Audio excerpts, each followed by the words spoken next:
So you already know that you take great photos, but now you're wondering, how do I make money with this? I've been there. So in this video, I'm breaking down 11 steps to turn your photography passion into a real business. And number 10 on this list is probably my most valuable piece of information that most of you probably aren't even gonna do. What's up? My name is Jay LeBlanc, wedding photographer and photo video educator. I'm sure you see these videos posted every single year with the title of How to Start a Photography Business in 2025, How to Become a Photographer in 2024, Grow Your Photo Business in 2023. And while some of the information does stay the same, the industry is always changing, so some of it is new. So maybe you're a photographer looking to finally take the plunge and start your business. Or maybe you already have a business, but you're just looking for a little extra help, or maybe a little reminder. Then this video is for you. This video is brought to you by probably one of the easiest website builders I have ever used, Pixpa. But more on that later. And make sure you stick around to the end of this video where I'm gonna throw in a bonus tip that may have never crossed your mind when thinking about starting a photography business. So let's jump right in. The very first thing on our list is going to be define your niche or niche, however you wanna say it. As a hobbyist photographer, you should experiment with many different styles and figure out what you like to do. And this preference can always change. But then when you go to start a business, you want to figure out what you want to specialize in. You don't necessarily have to say no to other types of work, but you really want to figure out what you want to focus on, because this will allow you to put your full energy into that one area.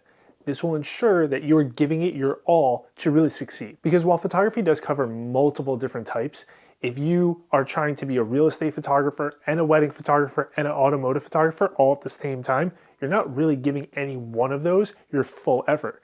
So your chances of being super successful in any one of those areas aren't necessarily the best. So if we give our full effort to one area, and this can always change, we are going to put the odds in our favor a lot more by focusing our time and energy in the thing that we truly want to do. This also gives you the opportunity to define your unique style within that niche. You may realize, hey, I'm an automotive photographer, but I'm only going to specialize in German-made cars. Or maybe you want to be a sports photographer, but we're going to specialize in just high school sports.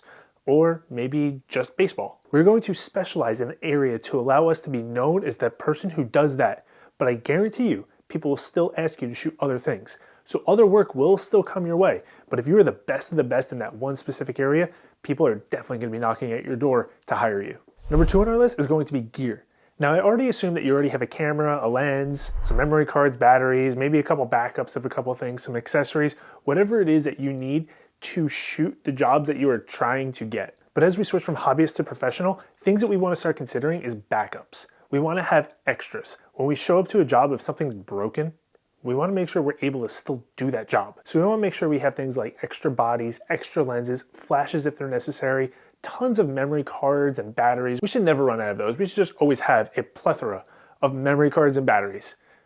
Don't run out of either of those. Those are embarrassing to run out of on your shoot. And remember, you can always rent extra gear. And then as we start making some income, we can buy those extra bodies and buy those extra lenses. Or maybe we find pieces of gear that we're renting so often, it just makes more sense to buy them. Go ahead, spend the money then. But just remember, renting is always an option. And don't forget about used. There are some really good resources for buying secondhand and used gear out there. And number 3 on our list is we need a portfolio and a website. We need to show the world what we are capable of. As a photographer, the only way people know what you can do is by showing them your work. It's not a fancy degree that we have hanging on our wall. It's not some nicely written resume. It is proof that we know what we are doing with a camera. So we got to have an online presence. And that's where today's sponsor, Pixpa, comes into hand. Pixpa is a fantastic website designer. I personally have used 7 different website design platforms, and Pixpa might hands down be my favorite to date. They make it super easy to design a beautifully curated website that is geared towards photographers. Plus the beautiful layouts of Pixpa make it an easy choice for photographers to choose. And with Pixpa, you're getting so much more than just a website. A big factor for me when designing a website is how easy it is to include SEO optimization. Because at the end of the day, that's how people are going to find you. You can even have AI write your SEO titles and descriptions for you. So being able to very easily insert that metadata, SEO tags and headlines and titles, it just makes my life so much easier. Because we're not all SEO experts, and This can be tricky if you don't fully understand it. And as a little foreshadowing into some of our upcoming points, Pixbo can also handle marketing. You have a full storefront if you want to sell your images. They have client galleries built directly into the website where you can also do album proofing. It's so nice not having to use multiple different softwares to handle these various tasks. And while designing a website might seem overwhelming, you don't need any design experience to get started. Seriously, I'm not just saying this because Pixbo sponsored this video, but they might be the perfect answer to your online presence as a new photographer. Now, while I have designed websites in the past, I was able to jump into Pixbo and go from zero to a full website in about 4 hours. If you want to be taken seriously as a photographer, you need a website. So if you want to check out Pixbo as your online website host, check out the link down below. Save yourself some money. It is a fantastic option, and I promise you, if you have no experience designing a website, this is going to be super easy and refreshing for you to use. Number 4 on our list is how we make our business official, and that's going to be all the business and legal setup that is required for operating a business. Now, this is going to be different state to state. And before I get any further into this, I just want to say I am not a tax professional, I am not a business professional, I am not a legal professional. So make sure you talk to a professional when you go through this part of setting up a business. So things to consider as you're setting up your business is you're going to have to register your business. Most likely you're going to set it up as an LLC, especially if it's just you. You're going to have some type of contract in place that helps protect you in the event of something not going right. You should open up bank accounts that are specifically for your business. Separate your personal funds from your business funds. Trust me, come tax time, it makes life so much easier. And if we're going to be fully self-employed, we want to retire someday. So you're going to have to consider a retirement account as well. And again, go talk to a business, legal, and financial professionals about this to help set it up. It'll only take a short period of time, opposed to trying it on your own. Unless you already know this stuff, it can be very confusing. So just talk to the professionals and let them handle it. And next up on our list is going to be getting equipment and liability insurance for our business. Now that we're running a business, if something were to happen to either us or our gear, or somebody else while we're on a shoot and it's our fault, we want to make sure that these expenses aren't fully coming out of our pocket.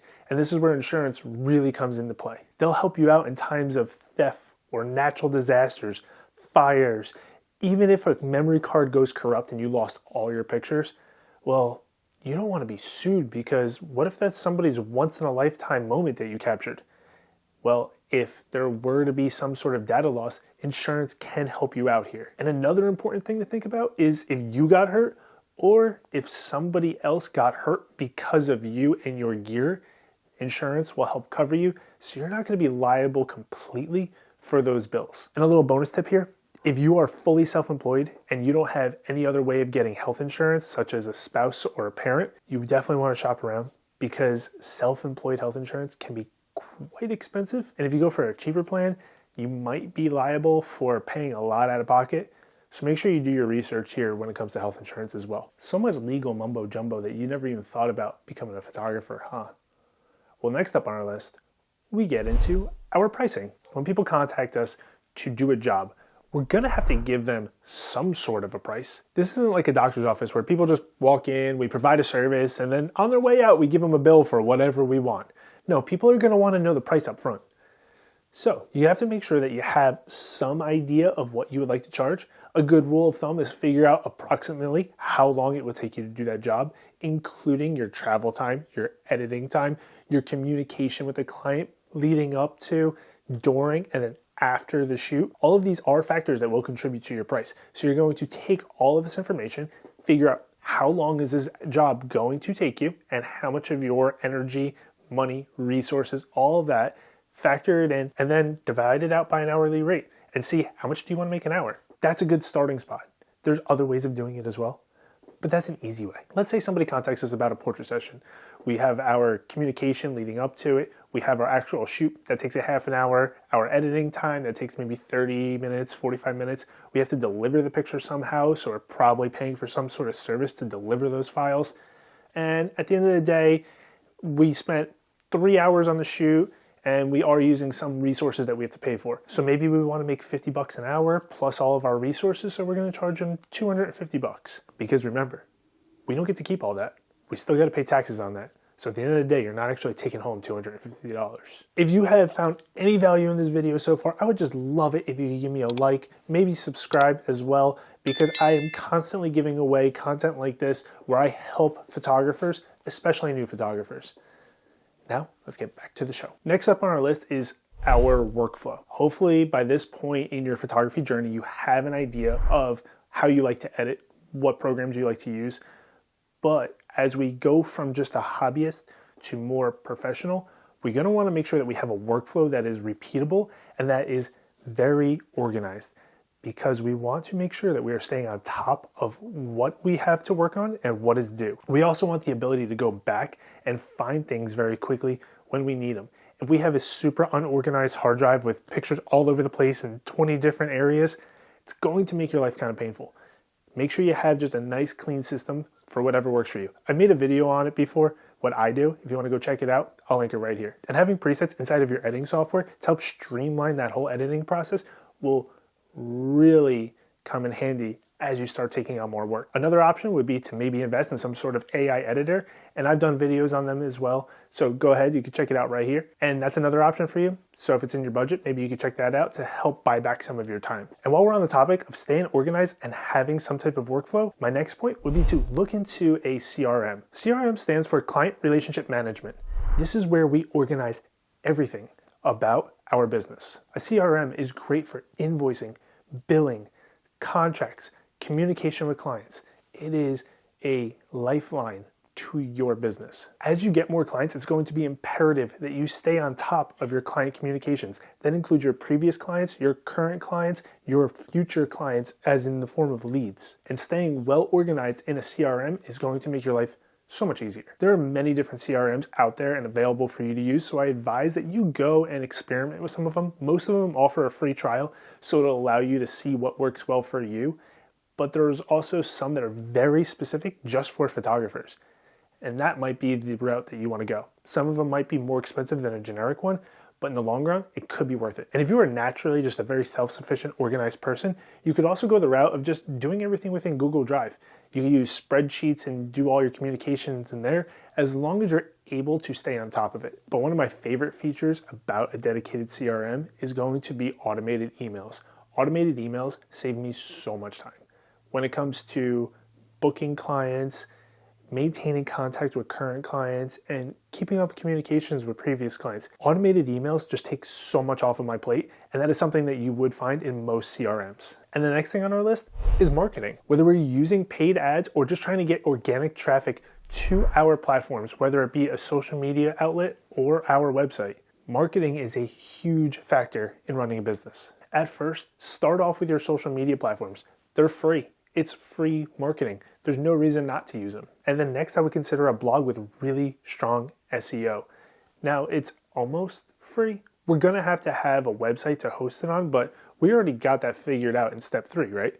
So what we want to do is make sure that we're utilizing that blog, because that blog with a ton of really good SEO and a ton of really good content is going to help Google recognize our page as being a professional in an area. Then Google will start to refer our page when people search things that we're talking about. Blogs are relatively easy to write, and then just making sure you have good SEO to back it up. Just like on Pixpo, where you have the ability to tag and use all those SEO functions to allow search engines to find your website. You want to take advantage of that so you can let those search engines know what you're talking about. All that it's costing you is the cost of your website and a little bit of your time. You could even pay for ads, but at first, when it's maybe not in your budget, I would just really focus a lot of my energy on those free resources and just make sure you are very consistent on them. That's going to be the most important key, is be consistent. And then probably the most important piece of marketing advice you can get is number 10. And that is going to be my personal favorite, the one that most of you probably are not going to do, and that is networking. Networking is going to be your best resource for gaining new business, especially as a photographer. About 70% of my income is because of who I know, whether it's referrals from previous clients, friends of mine, family members of mine telling people I'm a photographer, me just wearing my shirt that says I'm a photographer. Networking, letting people know who you are and what you do. You want to build and foster those relationships with the people that you're going to work with the most, or the decision makers, the people that at the end of the day are going to write that check or put you in contact with the person that will. You can attend professional networking events. You can collaborate with vendors. Man, I have even networked with people when I've been sitting at a bar at a restaurant because I had a t-shirt on that says something about photography. And this can also be done through social media. Building genuine relationships with people will go a long way in potentially filling your bank account. So get out there, make some friends, make some connections, put a smile on, and make some money. And next up on our list is going to be social media. Yeah, we know we got Instagram, Facebook, TikTok, YouTube, Pinterest. There's so many out there. There's so many options. Don't be overwhelmed. Pick one, pick maybe two, and just focus on those. Don't try and do them all at once. Just like I said earlier, if you try and do all the types of photography at once, you're never going to be great at any of them. So take the same mindset towards your social media. Pick one or two that you can really give a lot of effort to and figure out a way to be consistent on those platforms. And once you feel comfortable, then maybe we can add one or two more platforms to our workflow. And we all know the importance of social media. It's free advertising. It's free marketing. And we know we have to be on there. There are millions of videos on YouTube about social media for your business and brand. I'm not going to dive too much into that right now. Just know you should really have a presence on some of them and don't overwhelm yourself with all of them. And the last thing on our list before my little bonus tip is going to be education. You want to stay on top of industry trends and you want to stay on top of what you already know.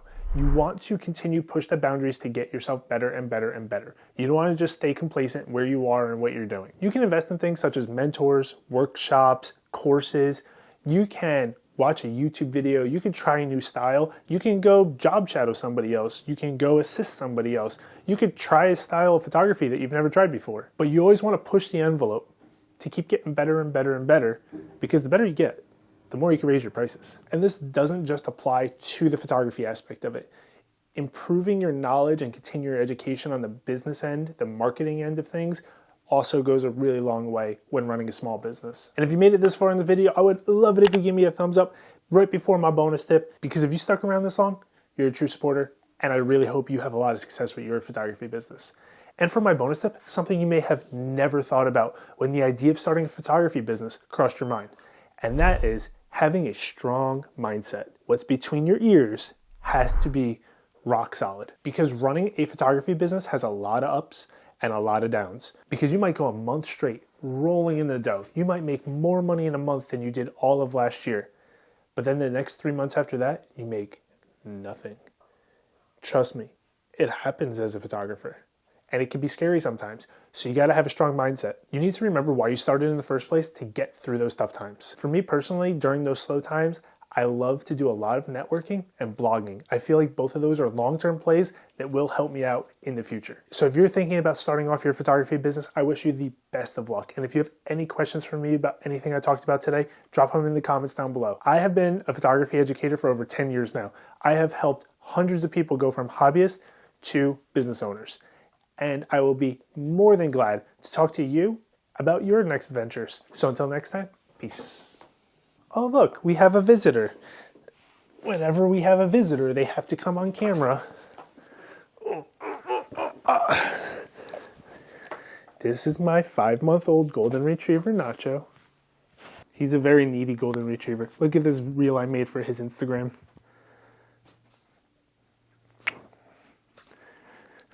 Hi. Like and subscribe to my dad's channel so he can buy me more treats.